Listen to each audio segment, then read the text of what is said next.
Ella es médica, gastroenteróloga, nutricionista clínica y especialista en microbiota. Vamos a hablar del SIBO y así la presentamos a la doctora María Jacqueline González. ¿Qué tal? ¿Cómo estás? ¿Todo bien? ¿Todo bien, Katy? Un gusto. Todo tranqui. Y como recién te presentaba Mati, ¿qué es el SIBO? Y el SIBO. El SIBO es un acrónimo en inglés que quiere decir sobrecrecimiento bacteriano en el intestino delgado. Pero para poderlo entender, a mí me gustaría primero explicarles algo, que es que nosotros estamos constituidos mitad células y mitad microbios, ¿sí? Si nosotros agarramos el tubo digestivo desde la boca hasta el ano, es un caño con diferentes sectores, unos más anchos, otros más tortuosos. Pero todo él está tapizado de microorganismos. Tenemos, por ejemplo, muchas bacterias a nivel de la boca. Luego en el esófago tenemos pocas porque es un tubo muy liso, se barre muy fácil. Luego llegamos al estómago donde también tenemos pocas bacterias porque tenemos el ácido del estómago. Luego tenemos el intestino, 4 metros, ¿sí? Muy tortuoso, y ahí hay un nivel mediano de bacterias. Bien. Y luego llegamos al colon, donde tenemos alrededor de 3 billones de bacterias. Un montón. Es el ecosistema microbiano más grande que hay en el universo. El tuyo, el de cada uno. Claro. ¿Sí? Ahora, ¿qué es el SIBO?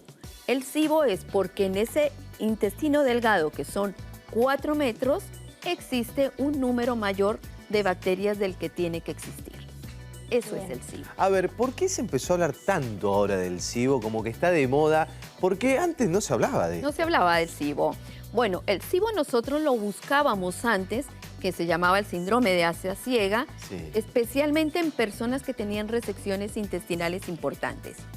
Pero ¿qué pasó? Con el advenimiento y el crecimiento, el conocimiento de la microbiota, se empezó a conocer un poco más sobre esta patología y se empezó a ver que se asociaba más a otras enfermedades. Porque el SIBO en sí es una consecuencia, no es una patología en sí. Claro. Bien. Es una consecuencia de otras enfermedades. Cuando decís de otras enfermedades, ¿de cuáles, por ejemplo? Por ejemplo, como dije antes, en pacientes que han tenido resecciones intestinales o intervenciones importantes en su cavidad abdominal. Bien. Cuando hay alguna alteración en la integridad del aparato digestivo. Otra causa puede ser, por ejemplo, enfermedades como la diabetes, el hipotiroidismo, enfermedades autoinmunes como la celiaquía, el Crohn, ¿sí? La esclerodermia se asocia mucho porque son todas patologías que alteran la motilidad del aparato digestivo. ¿De operaciones?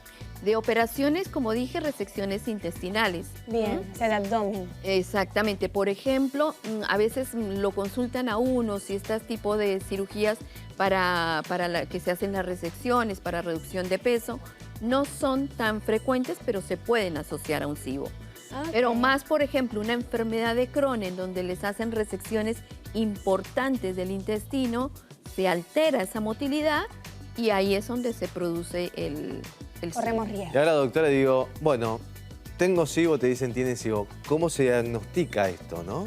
¿Cómo se diagnostica? Bueno, el diagnóstico es bastante complejo porque realmente es como una secuencia de descarte.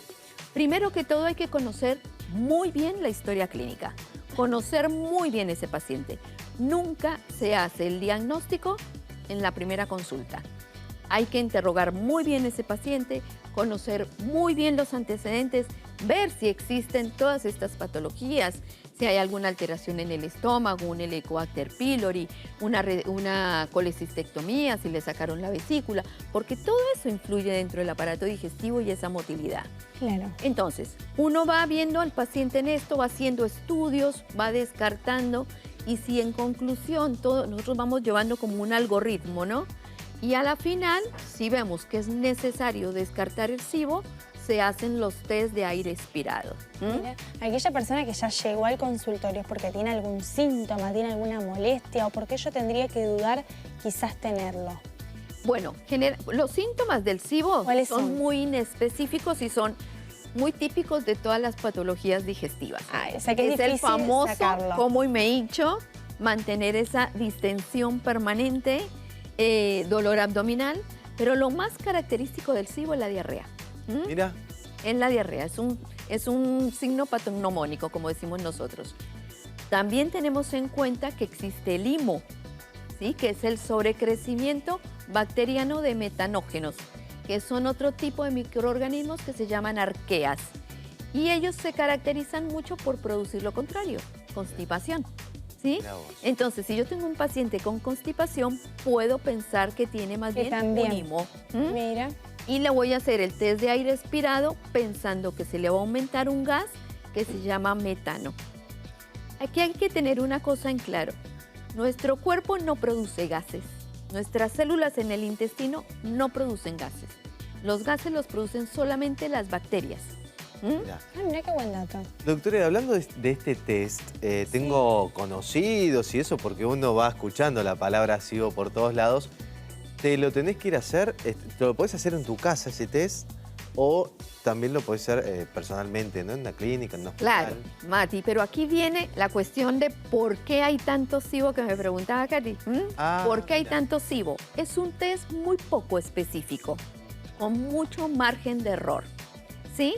Entonces, yo, por ejemplo, en mi consultorio hago el test, pero hay que tener todo un control previo, unas medidas previas que hay que ser muy fidedignas, hay que cumplir con todas ellas. Y el día que se hace el estudio, también. Hasta, por ejemplo, no limpiar el piso con un detergente porque eso ya altera el estudio. La persona no se puede poner perfume, ningún aerosol, no se puede cepillar los dientes. Por la volatilidad de los olores, de las cosas, hay que ir con ayuno, los medicamentos hay que suspenderlos. El equipo es muy sensible. Y lo que nosotros vamos a medir, esos gases que yo les digo que producen las bacterias, pasan a la circulación sanguínea y los eliminamos por el aire. Por eso se hace el test de aire. Ahora, qué estudio tan complejo. Y te pregunto, ¿hay alguna edad que vos digas la agarra más, no sé, adolescente, gente grande? ¿Niños también lo pueden tener? También, todos lo pueden tener. Realmente lo que se ve más es en las personas mayores. ¿Por qué? Porque son los que mayor tienen alterada la motilidad, son personas que por ahí toman más psicofármacos, están más polimedicados, tienen más patologías asociadas. Pero se puede ver en cualquier edad. Sí. Una vez que el resultado sea positivo, sí. ¿Cuál es el tratamiento? El tratamiento, netamente, así en redes digan lo contrario, científicamente, el tratamiento sí o sí es el antibiótico. Ah, sí o sí. Sí, es el antibiótico, la rifaximina, es un antibiótico específico. Se caracteriza porque no actúa como los demás antibióticos que se absorben a nivel sistémico. Este va a actuar solamente sobre la luz del intestino, matando a los bichitos que no tienen que estar. Y en cuanto a la alimentación, después viene una restricción, hay ciertos alimentos que ya no, porque como estamos hablando de todo lo que es parte estómago. La papa me hincha, claro, doctora, no sé. El pan, la harina, la gaseosa, ya está mal horno. Bueno, la dieta, esa es otra cosa. La dieta no trata al SIBO. Ah, ¿no es la responsable? No, no es la responsable. A ver, sí, en cierta forma sí. Si tú te alimentas mal, vas a ser proclive a caer en cualquier patología gastrointestinal. Eso es lógico.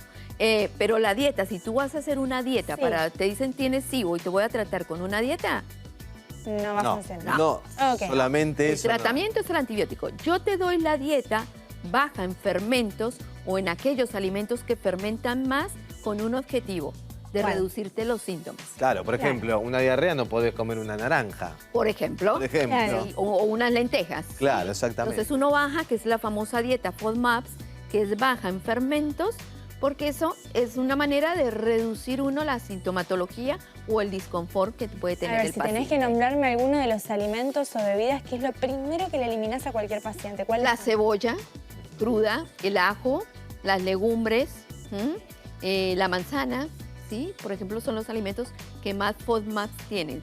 Son los que más fermentan, los que más gases producen. ¿Es un tratamiento largo, doctora? No, el tratamiento con antibióticos se hace por 14 días. La dieta se puede extender un poco más y ya con eso generalmente alrededor del 90% de las personas responden a ese tratamiento. ¿Y puede ser, si ya lo tuviste, puede ser frecuente que lo tengas nuevamente? Más o menos el 50% puede recidivar. Porque ahí está lo que pasa, Mati, hay que tratar también la causa.